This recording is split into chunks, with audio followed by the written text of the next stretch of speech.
Blog Talk Radio.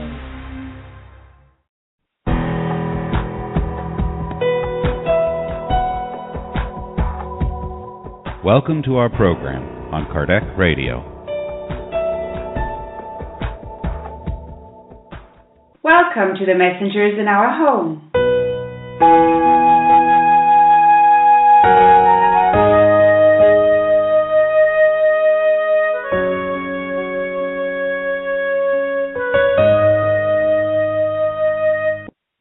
Hello, dear Kardec Radio listeners, and welcome back to the Messengers in Our Home. Hello, Mackenzie. Hi, Francisca. And hello, dear friends of Kardec Radio. Welcome back to another chapter of the Messengers in Our Home. So before we start, we invite you for our opening prayer. Taking a moment to connect to the higher spheres. Dear Mother, Father God, Creator of the universe, once again, we are united in your name, virtually all around the world, here on Kardec Radio, in order to learn more about your laws and about what expects us in the spirit realm after we leave our physical envelope one day here on Earth. We thank you for our lives and for this opportunity of learning and growing closer to you, and especially of understanding ourselves and life better, that soothes our spirits and our hearts whenever we face difficulties.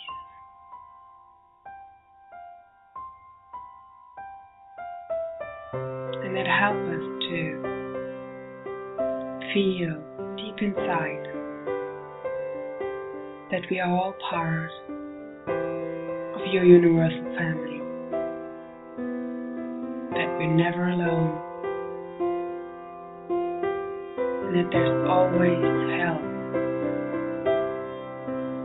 on the spiritual side whenever we ask for it.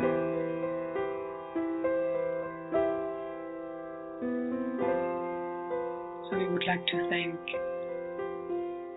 our guardian angels, all the good spirits that work on Kardec Radio and in other areas of our lives. We thank you for your constant support, your love, your dedication and inspiration in our lives.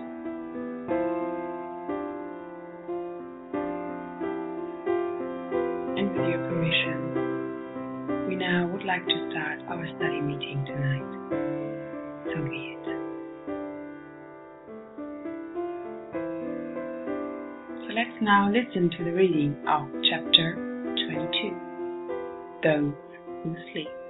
Enjoy.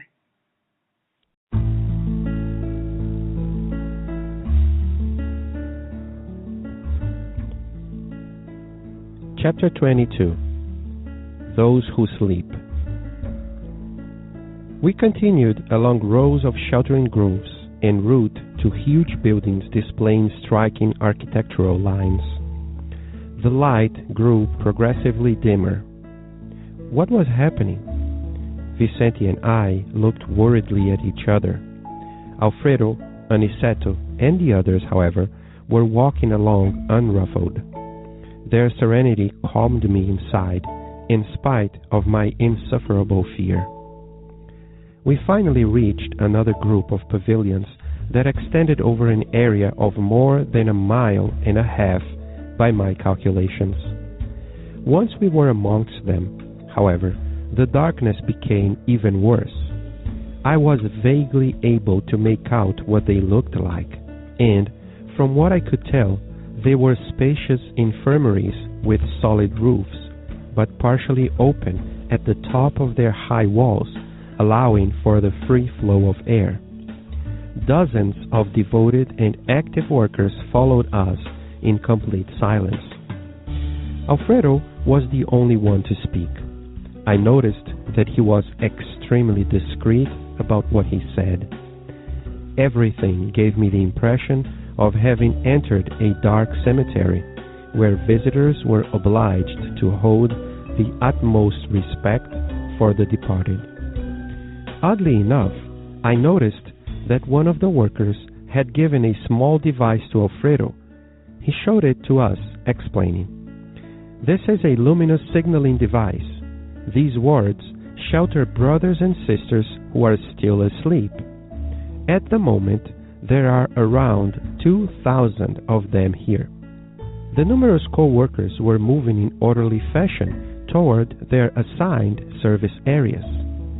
After a short pause, the administrator said firmly, "Let's begin the assistance work." At Alfredo's first luminous signal, several electric lights came on, and then, after having overcome my first impression of horror, I saw long rows of low beds, all of them occupied by individuals immersed in deep sleep. Many had an awful appearance. There were very few whose eyelids were closed in a look of peace.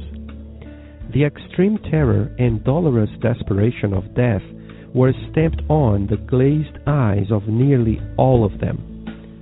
Their faces were covered with corpse-like paleness. I recalled ancient literature and thought of the old Egyptian tombs. Right there in front of us were hundreds of perfect mummies. Hardly any seemed to be sleeping naturally. Alfredo said to Aniceto, "Unfortunately, we cannot assist all of them." "Why not?" our guide asked, concerned. "We are waiting for skilled personnel. I have the cooperation of 80 assistants at my disposal for this kind of service, but each one cannot attend to more than 5 patients at a time. With that in mind, of the 1,980 patients lodged here, I have separated the 400 most likely to wake up next in order to submit them to intensive treatment." "And the others?" "They receive nourishment and heavy medication once a day." Aniceto was silent and pensive. Profoundly touched by the scene, I instinctively leaned toward the closest patient and tried to examine his physiological condition. I perceived body heat, a regular pulse, and respiratory movement, although I noticed extreme rigidness in his limbs, as if he were immersed in cataleptic immobility. I was overcome by an indescribable sensation. I stood up, frightened, turned to Aniceto as discreetly as possible, and asked, "Explain this to me, for God's sake. What is this place? Some sort of house of death after death?" My instructor smiled complacently and explained in a nearly imperceptible voice, "Yes, Andre, this sleep is truly an advanced picture of death. Under the blessing of this shelter, there are several thousands of our brothers and sisters who are still asleep. They are individuals who never surrendered to the active and renewing good around them, particularly those who were thoroughly convinced that death meant nothingness, the end of everything, eternal sleep. The belief in a higher life is an incessant activity of the soul. Rust attacks the unused whole. Lethargy invades the spirit devoid of a creative ideal. The men and women that believe in eternal life, even while they are still in a physical realm, and even though they may not be Christians per se, are developing faculties of spiritual movement. They can thus enter the extraterrestrial realms in an animate state, at least in terms of more or less precise locomotion and sense of judgment. However, individuals who persevere in deliberate and complete denial, despite sometimes being affiliated with outward forms of religious activity, are truly unfortunate, because, in actuality, they see nothing beyond the flesh, nor do they desire any spiritual knowledge whatsoever. Many enter our arenas of service like living embryos in the eternally divine womb of nature. A friend of ours calls them fetus spirits. However, in my opinion, they would be happy if they actually were in that beginning condition. We are certain that many have completely refused contact with faith out of criminal indifference toward the designs of the Eternal Father. They sleep because they have been magnetized by their own negativistic concepts. They remain paralyzed because they preferred narrow-mindedness to understanding. Nonetheless, the day will come when they must wake up and pay their debts. This is why I regard them as suffering spirits. First, they linger in the sleep they believed in. Later on, they wake up. Most of them, however, cannot escape physical and mental illness, just as what happened to those demented brothers and sisters whom we saw a little while ago. I was astonished. Since Vicente had approached to listen in, Aniceto explained to both of us. Authentic faith is exercise for the spirit. Those who do not exercise their faith in some way on earth, deliberately preferring unwarranted denial, will find themselves unable to move later on. Such individuals need sleep, deep repose, until they wake up to the test of responsibilities that life brings. Noticing that our guide wanted to avoid a long commentary so that we could follow the assistant's work more closely, I stilled the many questions that were burning in my mind.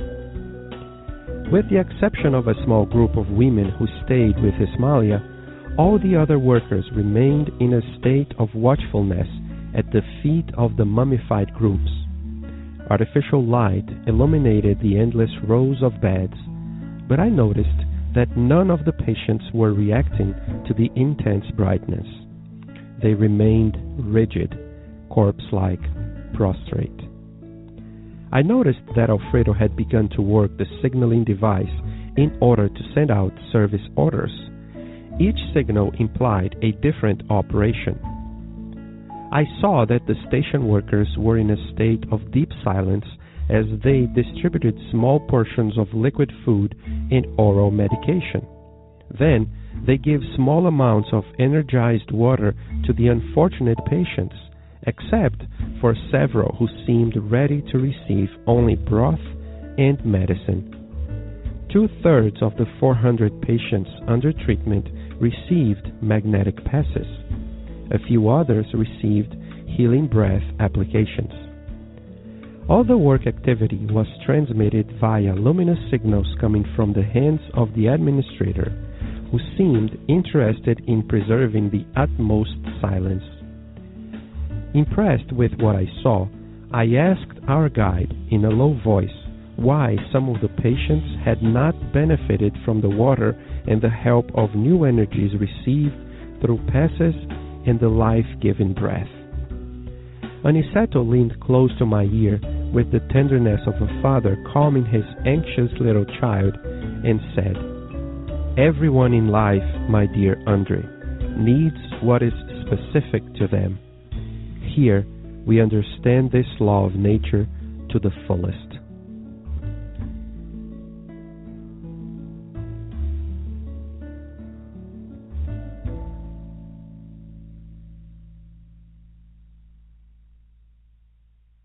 So, tonight we're going to talk about chapter 22, Those Who Sleep. And I sincerely hope that you are not sleeping at this time, and that you're ready for us to read and comment some of the passages of this very interesting chapter. So, last week, we were discussing some of the demented spirits that were showing up and those conversations that they were trying to have, or they were having, with Alfredo, and that Andre was listening to. And then at the end we had a very brief but very powerful and deep explanation by Alfredo to all of us of why they're called demented spirits. We made a comment about not calling them evil spirits, but calling them demented or sick, or that they have a malady or a disease, that they don't understand what they're going through, and so on. And so right after that, they keep walking and following along the path to the place where they are going to keep working and providing help to other spirits. And Andre is describing as they are walking along, and he says that the more and the further they walk towards the place where they're going, it is as if darkness is falling. He feels like an oppression, less light. But despite this feeling that he is getting of becoming very worried, and he describes himself and Vicente have becoming worried at each other. When he looks at Alfredo and Aniceto, and naturally all the other workers that are surrounding them, Ismalia included, they are very calm, and they are proceeding. They're walking very calmly. So when he looks at them, he sees them very serene, and he says, "Their serenity calmed me inside, in spite of my insufferable fear."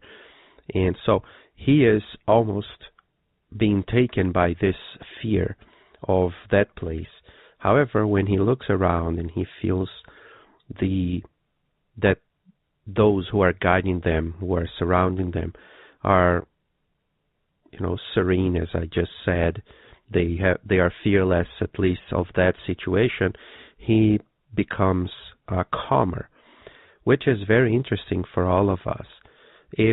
For us to understand how, and then here what I tend to think when I read passages like this is I try to see myself as one side, and then I try to put myself on the other side. So imagining that I am going to a kind of work that I've never gone before, to do something that I never did before, to a place completely unknown to me. It is natural that in this case here, I'm putting myself in the place of Vicente or Andre, and I would probably be worried, and in this case here, probably fear, with some fear.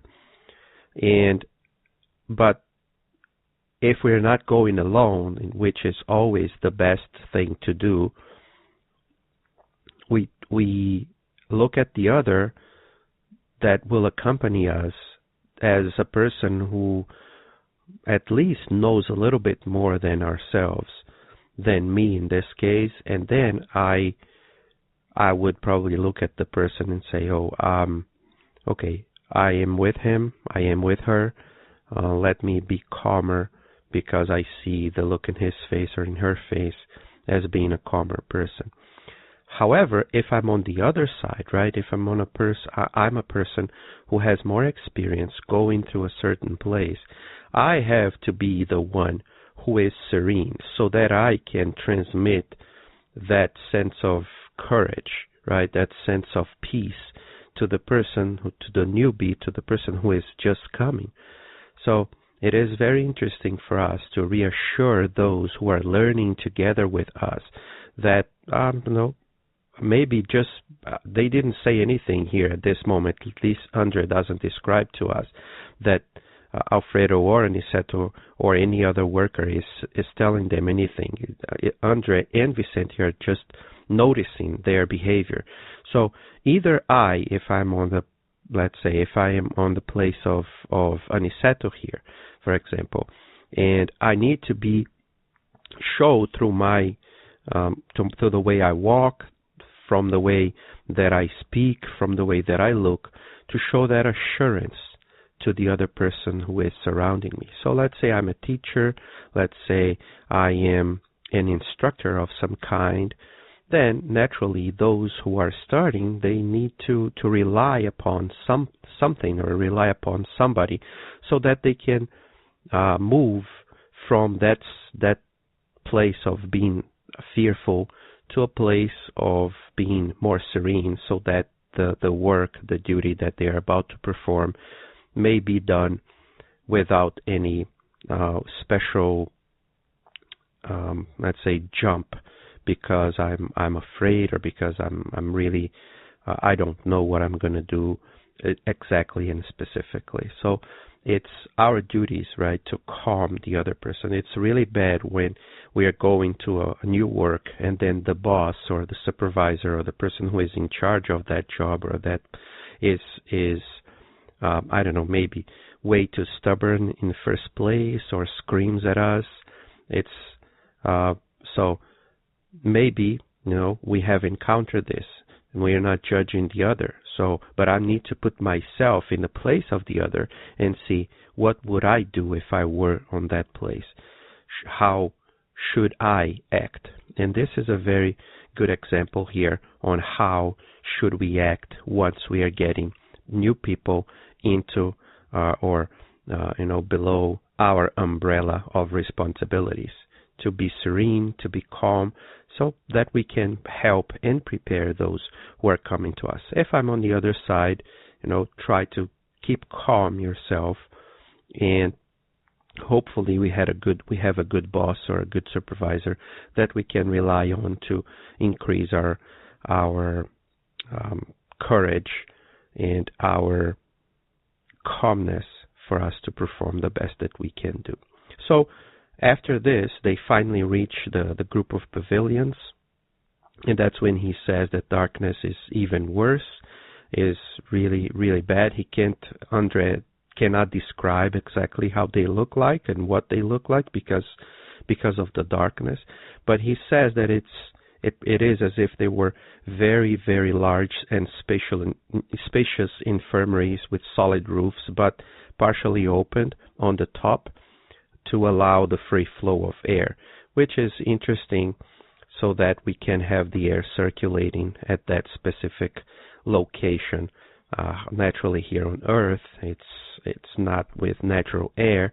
It needs to have a certain kind of filtering, so that we don't get bacteria and infections and so on and so forth. But remember, in this specific case here, they are already dead. We are already talking about people that already died. So maybe they have filters. He doesn't describe anything of that sort. But here on Earth, since we don't want to die prematurely, we need to have lots of filter systems, so that the air that comes in and comes out and goes out of the building becomes all clean, so that we don't get infections and so on and so forth. And then he says that there are lots of workers around following them in complete silence. And he's going to say this a few times, that this space where they are right now, it's a space where they try to be as quiet and as silent as possible. And that's when he says that Alfredo was the only one to speak, and that Andre noticed that he was extremely discreet about what he said. So he didn't want to probably enter in any kind of discussion, or even if he is not about to discuss anything, but he doesn't want to go into details of why and who are those spirits, why they are exactly suffering what they are suffering.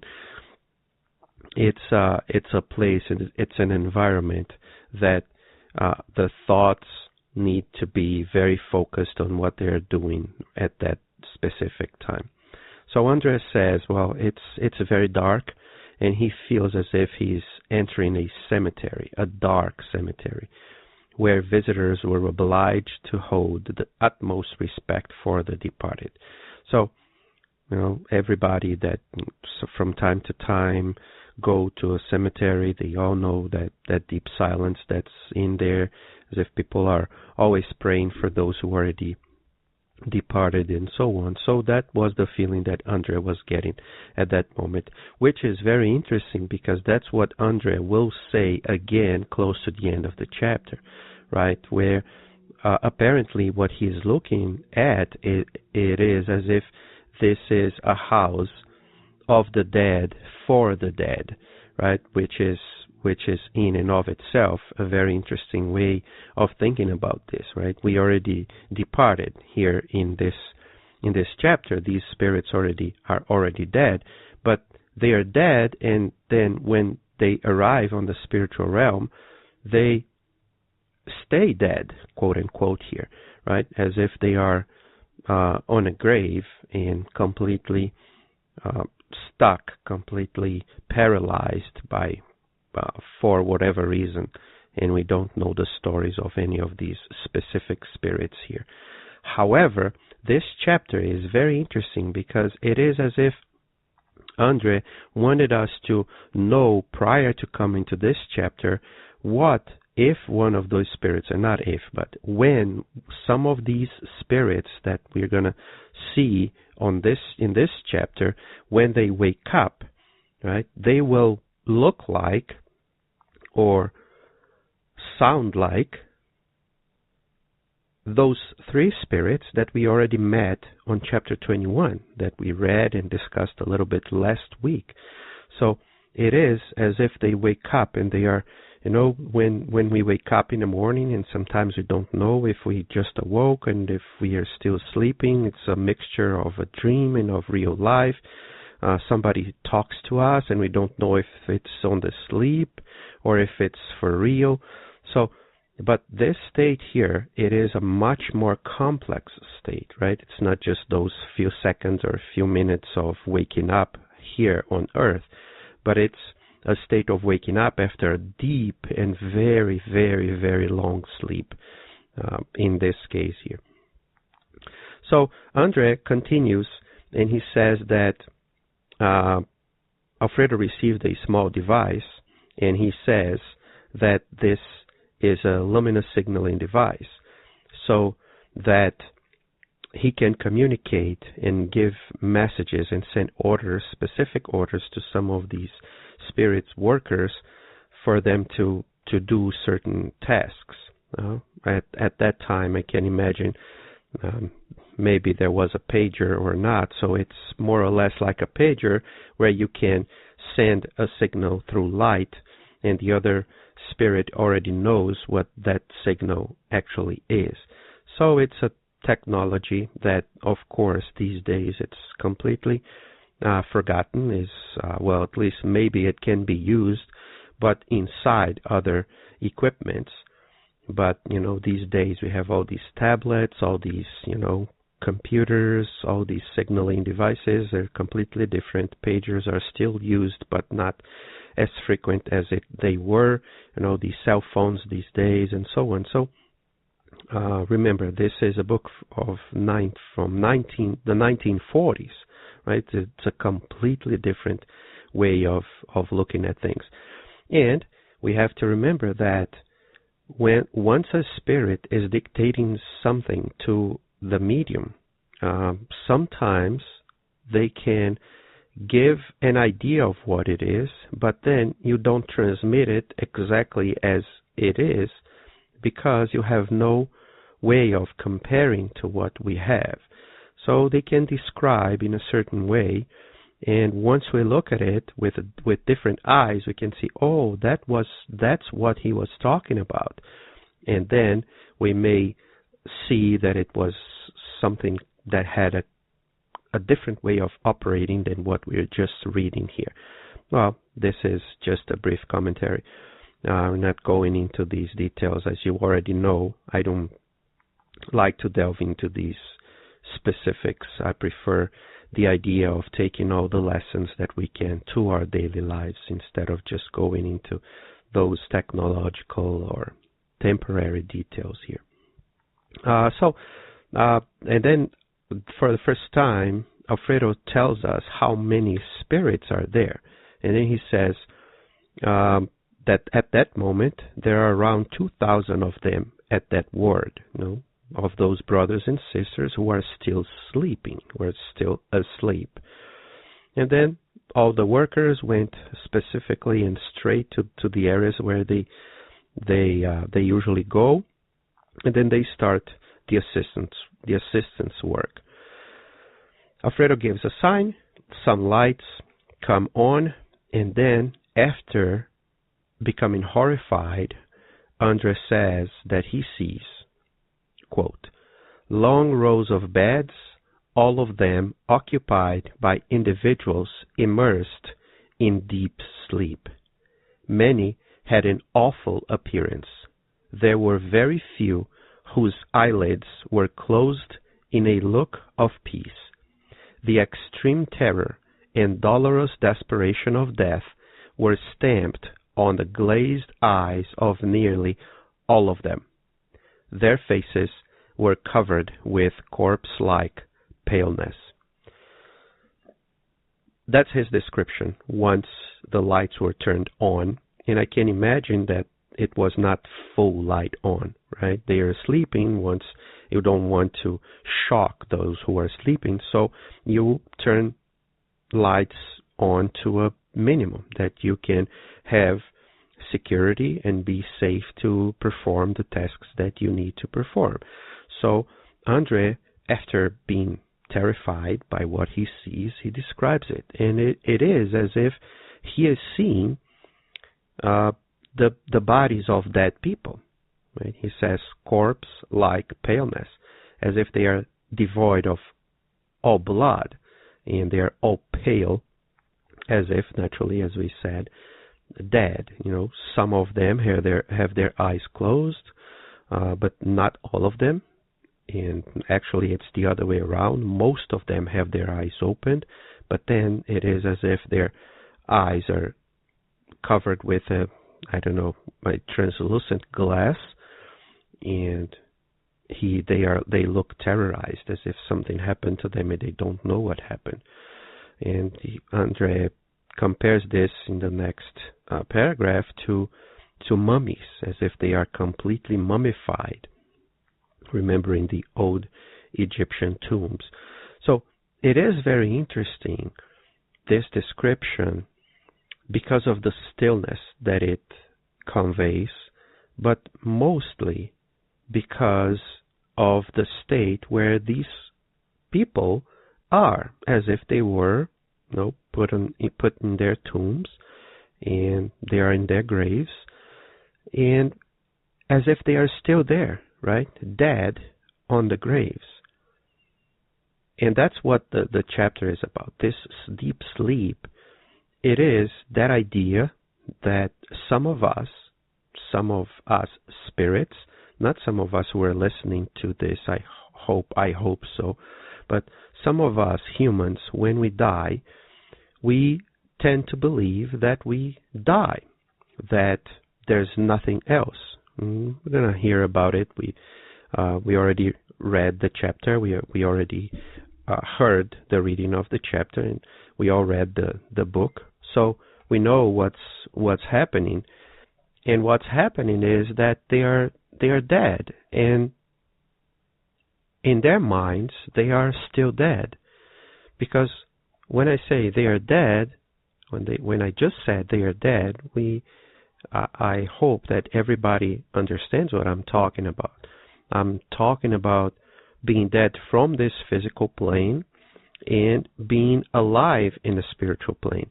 However, since in their minds they are still dead, or they died, and they don't believe in the afterlife, as we are going to see the explanation further down the chapter, they are going through that passage, or that time where they didn't expect to go through, or if they were expecting that one day they would go through, they didn't prepare for it, and they prepared for it as if once it happened, there would be nothing after.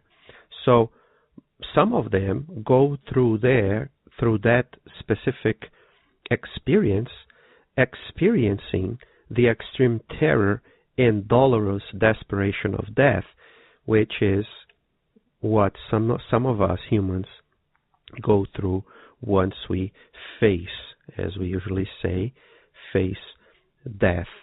So what can we take from that lesson? Let's go on, and once we hear Aniceto explaining to Andre and explaining to us what's going on, we will have more material to talk about. So, but before going through that, Andre or Aniceto himself, right? Andre is listening. Aniceto is talking to Alfredo, and Alfredo says that they cannot assist all those spirits, that they have 1,900, almost 2,000 patients lodged there, as Andre already said. But they're, with the personnel that they have at that moment, they can only attend to more carefully to 400. And the 400 that they choose are the ones who are, let's say, closer to waking up, right? Some of the others are there maybe for a longer time, or for maybe a shorter time, and they will not be able to wake up soon. So they're being treated, but not as deeply as the others, because they're still going through the first stages of that deep sleep, if we can call it that way. But there are some who are closer to waking up, and those are the ones who are being more helped at that moment, so that once they wake up, they are stronger and they can be helped even more. So they are going through this intensive treatment at that specific moment, while the others, as I just said, are receiving nourishment and heavy medication once a day.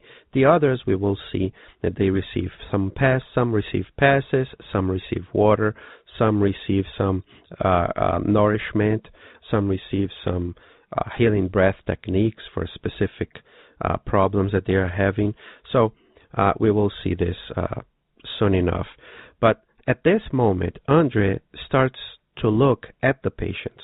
And remember, Andre was a doctor once he was when he was incarnated.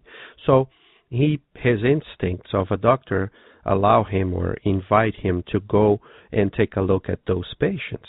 And then he goes and examines one of those spirits, and he says that he feels, and I'm going to quote, "I perceived body heat, a regular pulse, and respiratory movement, although I noticed extreme rigidness in his limbs, as if he were immersed in cataleptic immobility."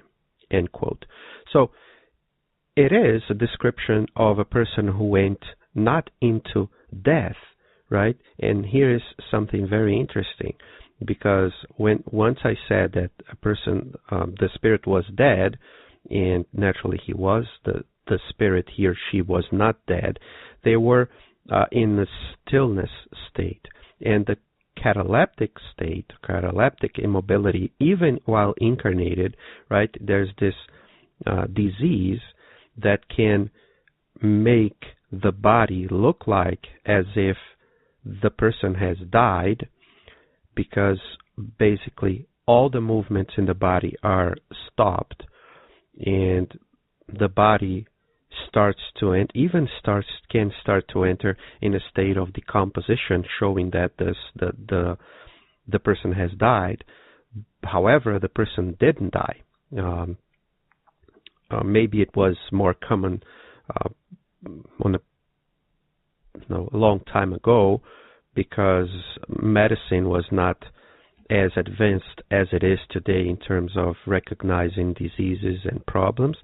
And these days you just probably do a basic test, and the doctors will know that the person is not dead. But a while ago, let's say in the time of Jesus, 2,000 years ago, even now we don't need to go that far off, right? I read when I was young lots of cases in newspapers of people who woke up while they were on their wakes, right? So they were not dead. They looked like they were dead, and they were not dead. And probably this was one of the diseases, right? The catalepsy. So what Andre describes here is those spirits look like as if they are dead. However, we know that they are not dead, right? They're still alive, and the spirit will never die. But that's a good description of what the problem really is. So, and he gets very afraid once again, right? But why? And then he has to ask somebody. And then he looks at Aniceto, and why? What is this place? And that here comes the expression that I used in the beginning of this hour. Is this some sort of house of death after death? And Aniceto, right, spoke very, very clearly, but in a very low tone of voice, so that it doesn't disturb everybody that's around there. And he starts his answer with a yes, right? Yes, Andre, this sleep is truly an advanced picture of death. So here is when we need to really stop to think about ourselves. We all know how easy it is for us to look at stories and think about the spirits or the persons who are involved in that story. But what is not very common for us is for us to really put ourselves in the positions of those people, right? Thinking of why are they going through that problem? Why are they going through those good or bad situations that they are facing at that specific moment? And with this explanation by Aniceto to Andre and to us, we can take a lot to think about how are we behaving in our own lives, right? And also for us to think about those who are doing some sort of similar things to what he is describing here, and what can we do to help them? Can we pray? Can we put their names in some specific meetings in our Spiritist Center? How can we help? Right? So this is a very interesting plate for us to study, but for us to study to act upon it in our lives and to help others, and hopefully to learn not to commit the same mistakes that some of these spirits committed in the past. Maybe, and I'm here just saying maybe, we committed some of these mistakes ourselves in the past, and we suffered for a long time. So it's for us to really think about this and not to judge others, but to really take in consideration these ideas so that we can transform ourselves further and further for the better in our lives. So Aniceto goes on and says, well, under the blessing of this shelter, there are several thousands of our brothers and sisters who are still asleep, and we already know the number more or less, right? And here comes the explanation. They are individuals who never surrendered to the active and renewing good around them, particularly those who were thoroughly convinced that death meant nothingness, the end of everything, eternal sleep. So, it's not for those who are bad, which is very interesting for us to notice here. It's not for those who are bad, but for those who never surrendered to the active and renewing good around them. So, it can be a bad person, but it can be a person that really decides just to do nothing, just to live their lives selfishly, right? Just for myself. I'm just going to live for myself, for my personal pleasure. I don't care about other people. I'm not going to do any harm to them, but then I'm not going to do any good. I'm just going to live my life and never bothering about anything else or anybody else around myself. But more importantly, this problem happens to those who were thoroughly convinced that death meant nothingness, the end of everything, eternal sleep.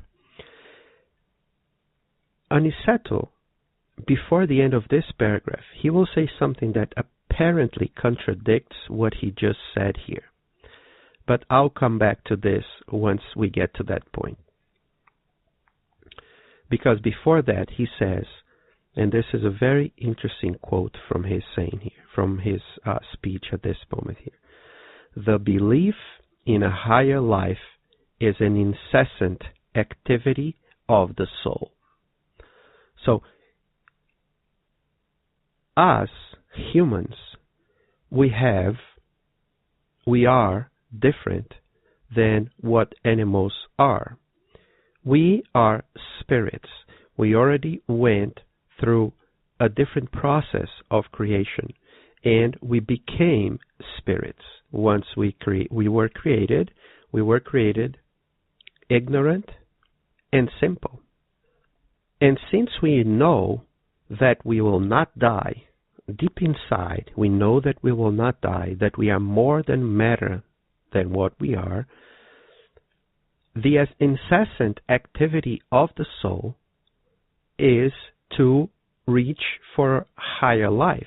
It's something that's pulsating inside of ourselves. However, and that's when Aniceto calls us to think about it, rust attacks the unused whole. If we don't use it, if we don't look for this higher life, if we don't use it, it will rust. And then for us to use it again, we need to remove the rust. We need to prepare the instrument again for use. That's what sometimes happens to our talents. In this case, that's what happened to the lives of those who didn't use that idea of I am a spirit. I will never die. And then he goes on. He says, lethargy invades the spirit devoid of a creative ideal. The men and women that believe in eternal life, even while they are still in a physical realm, even though they may not be Christians per se, are developing faculties of spiritual movement, meaning that they are using their whole. They are creating. They are imagining their lives. They are active. They are not living just and solely for themselves. They are moving, creating this movement, but not the physical movement. They are creating this spiritual movement within their lives. So once they enter their extraterrestrial realm, right? Once they die, in other words, they will not get stuck. They will not be stuck. They will not be in a cataleptic immobility. They will be able to maintain their faculties because their belief was maintained by what they were doing. What is interesting here is that unfortunately, sometimes, even still these days, we tend to see some Christians like ourselves saying to some degree that only if we believe in Jesus or only if we are Christians we are going to be able to enter this realm or that realm. And what is interesting here is that what Aniceto is telling us is exactly the opposite. I mean, a person doesn't need to be a Christian. A person doesn't need to have known Christ in terms of knowing the religion, knowing the book, knowing the teachings as said by him, because it's non-dependent of one person. Imagine, this world today has 7 billion people. Only 2 billion people, more or less, are Christians. 1 billion and so are Muslims, and well, maybe I got the numbers wrong, but you get my point. And what about all the rest who really never decided to be a Christian or to be from any other religion, but they are doing good.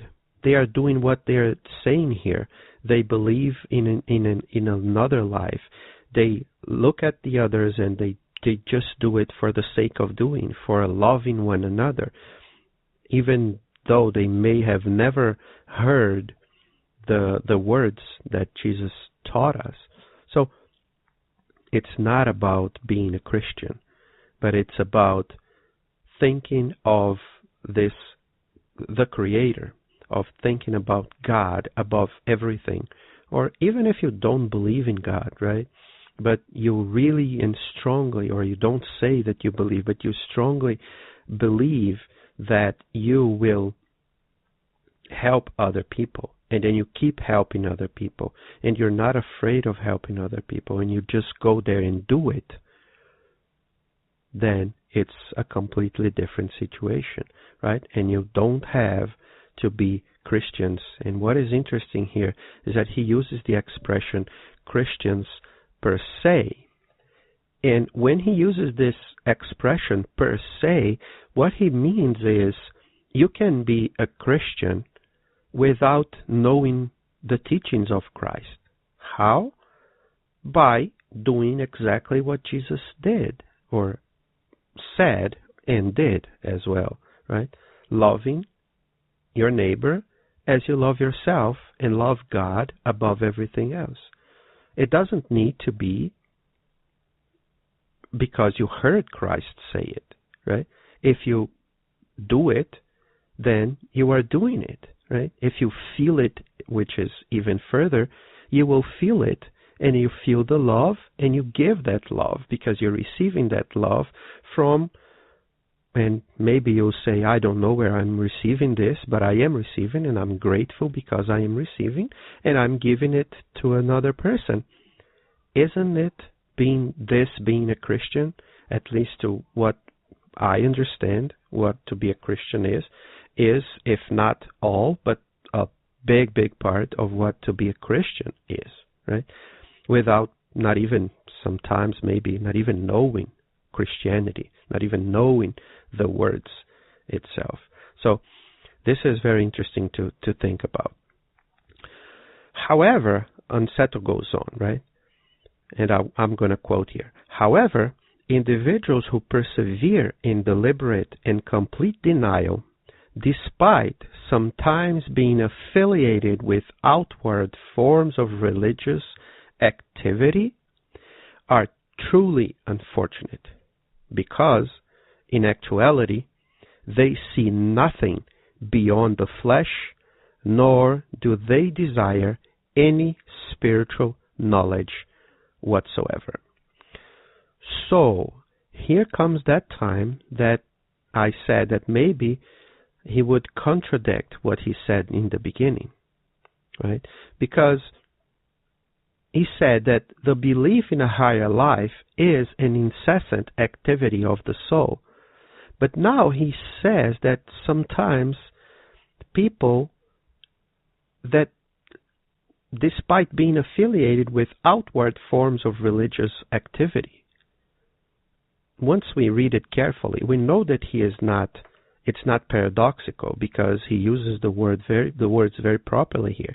He says outward forms of religious activity.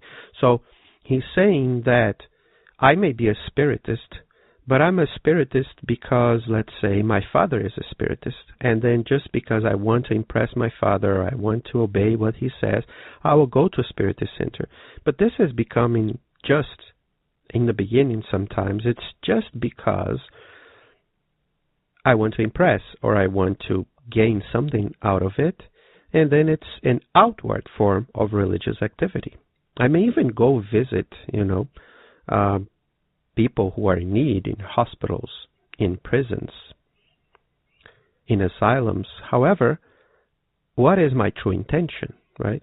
Is it only an outward proposition, or is a proposition of real change from within, of accepting the love of God for us and of showing that we love God by loving the others and loving ourselves? So what Aniceto is trying to show us here is that it doesn't matter if we are affiliated to a religion. And we already discussed this before, right? But sometimes the way we live, the way we go by our daily lives, by doing what we do during our daily lives, show to ourselves, even if we don't want to see it, show that we are in complete denial of the spiritual life. And we will be truly unfortunate because we don't see anything beyond the flesh, beyond this material life, or we don't desire any spiritual knowledge. For us to really understand this is, unfortunately, most of the times, for us to really understand this, we will only know if we really believe this, if we really sense this, if we really have this deep feeling, or at least to show us that we are really making an effort to know this by heart, to know this from the inside, is when something bad happens to us or to somebody that we love. And then we will really understand if the knowledge that we already acquired from the religion that I'm following, be it from Spiritism, Catholicism, Protestantism, Judaism, Taoism, Buddhism, it doesn't matter. If what I am receiving, what the suffering or the torment that I am receiving from the life, if I am able to understand it through the light of the knowledge, of the spiritual knowledge that I already have, and to make my life different than of those who still didn't understand, right? So let's say a person in our family dies, or a person in our family is suffering with a very, very bad disease. And how do I face that situation, right? I really believe that my life here has a purpose, has a meaning, and that my life here does not happen only while I'm incarnated. These things that happen to me take a completely different perspective from the moment when I see that I am not just trillions and trillions and trillions of material cells put together for one specific experience of 80 years, 60 years, 100 years, doesn't matter. I am a spirit that lives forever from the moment that we were created, that we are immortal. Once we really understand this, things need to change. And that's when we understand if we are practicing an outward experience of religious activities, or if we are practicing this religion really from within. But Aniceto goes on, right? And he says that some of their spirits, some of his friends call these spirits as fetus spirits, because it is as if they are, once they die, they enter like this womb, right? As if they are living embryos.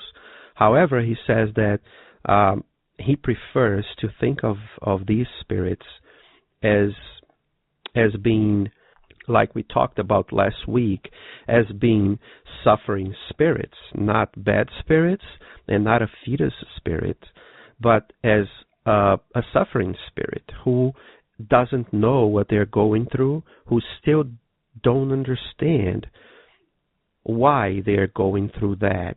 What did they do?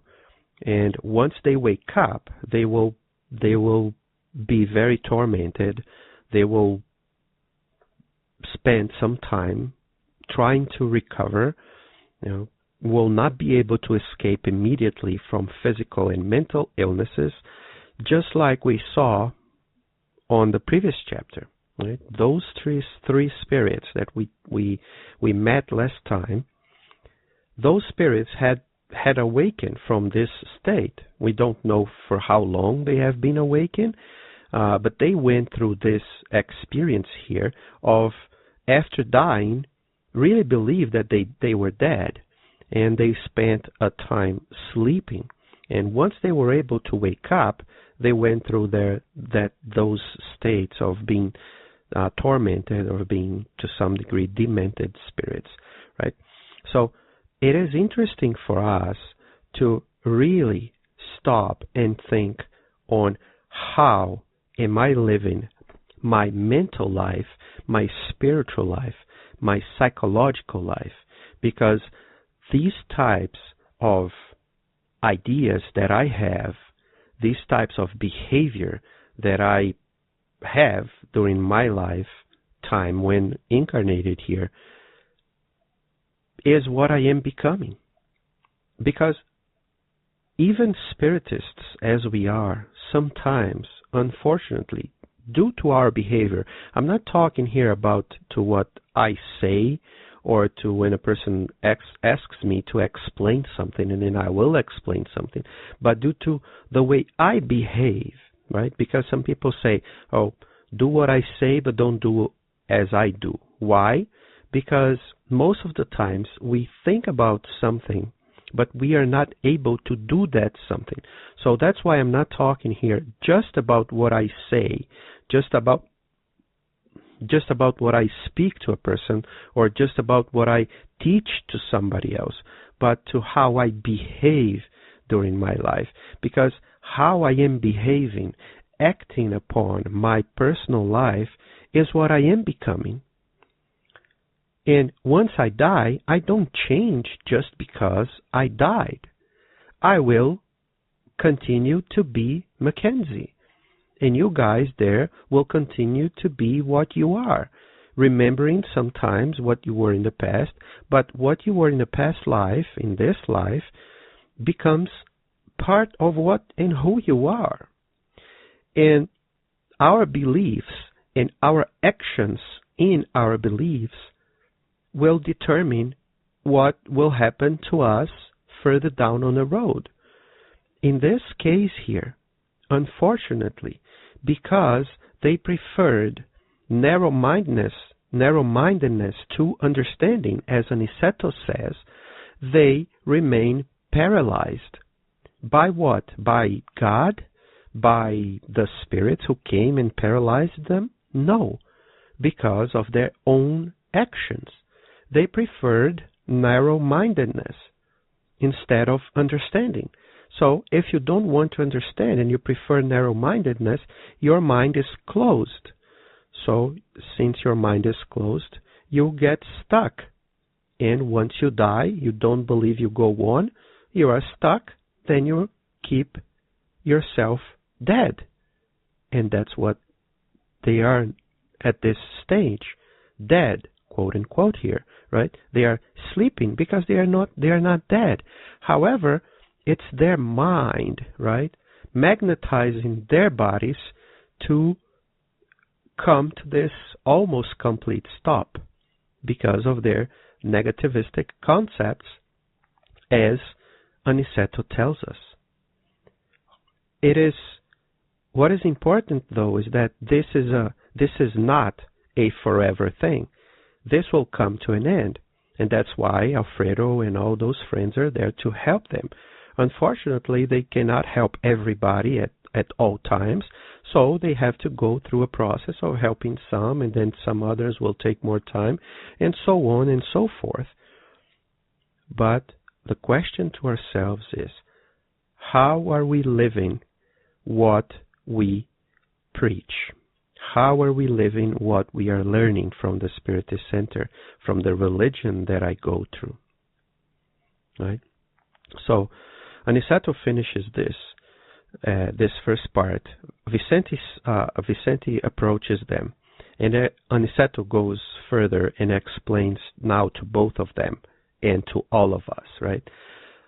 And I'm going to quote, "Authentic faith is exercise for the Spirit. Those who do not exercise their faith in some way on earth, deliberately preferring unwarranted denial, will find themselves unable to move later on. Such individuals need sleep, deep repose, until they wake up to the test of responsibilities that life brings." Once again, and he just finished the quote here, I just finished the quote. Once again, he says that authentic faith is exercise for the Spirit. He doesn't say anything about religion.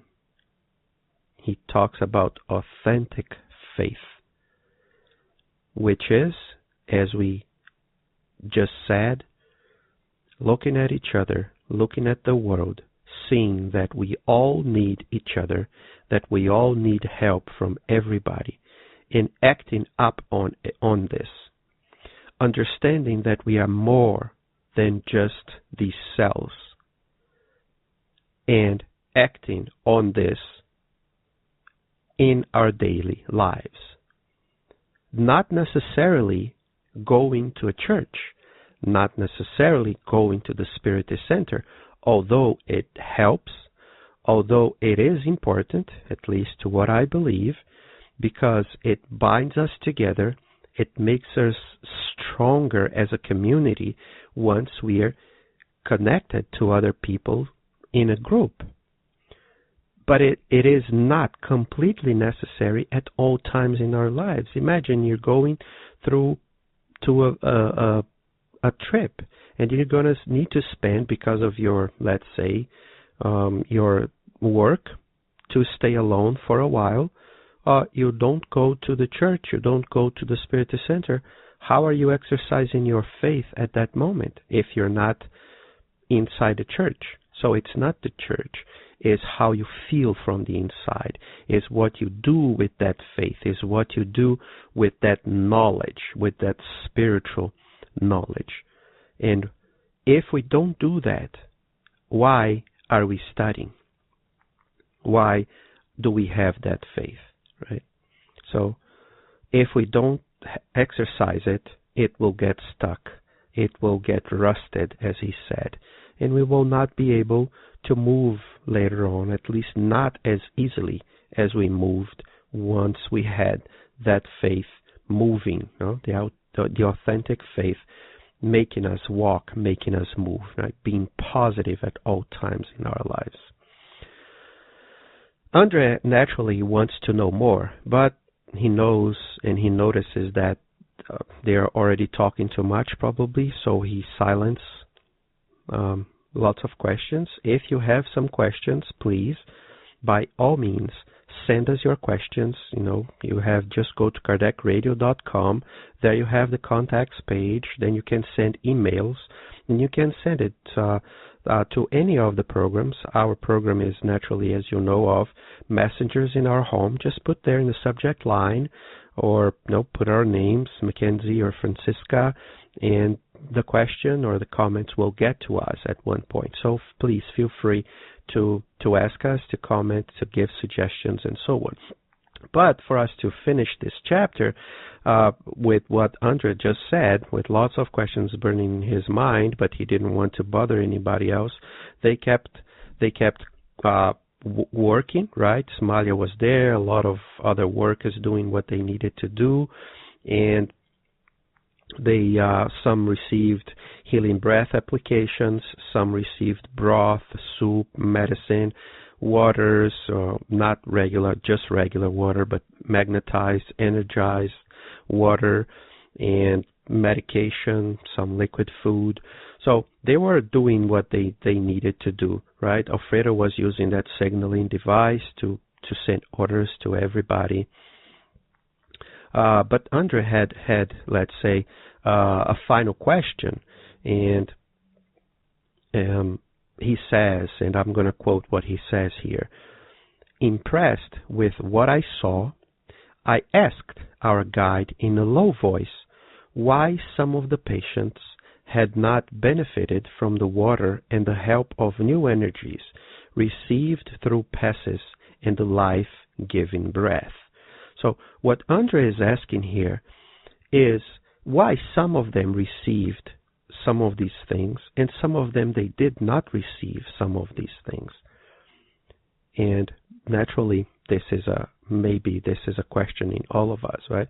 We already heard Alfredo saying that only 400 will be taken care more carefully because they only have those number of assistants and they are waiting for more people to come. And Andre is going further down that road and asking, okay, so why? Can you explain me why this happens? And Aniceto looks at him and looks at us and gives this answer that is very important for all of us, not only for this situation, but for all of us. Everyone in life, my dear Andre, needs what is specific to them.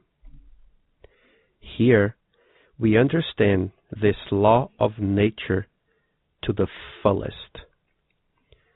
While in matter, we can hide, right? We can do lots of stuff that will, to some degree, mask this law of we receive what we need. But once we discarnate, once we don't have these powers, quote unquote, of hiding what we really are, we will receive what is specific to us. Those people that are sleeping at that very moment, they created their future. They planted, and now they are harvesting what they planted. They didn't want to hear. They didn't want to act on what they had in their hands. And so, at that specific moment, those who are being treated are the ones who are receiving what they need at that specific moment. Not that they are denying the spirits that are denying any help, but they don't have any ways of providing it. So the ones who are not receiving, they are receiving what they need at that specific moment because of what they planted. The question for ourselves as we are getting to the end of this chapter is, what are we planting? Because if I am planting seeds of apple and I don't like apple, we have to remember that what I will harvest are apples. So if I want happiness, I need to plant seeds of happiness so that in the future I can look up the sky, see the tree, and out of the tree take a small fruit, sweet, bright, full of happiness, and sink it in my spirit and spread other seeds of happiness from that fruit that I just ate to the lives of other people. So let's plant, everybody. Let's get the seeds of what's important in life and plant them so that once we die, we don't keep sleeping. That once we die, we wake up and see the light and eat the fruits of what we planted. May you all have a great week.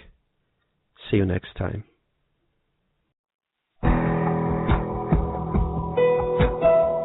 Thank you for listening to Kardec Radio, broadcasting live every Saturday morning at 11 a.m. Eastern Standard Time. Email us and share your comments at www.kardecradio.com. Until next time, we wish you many blessings.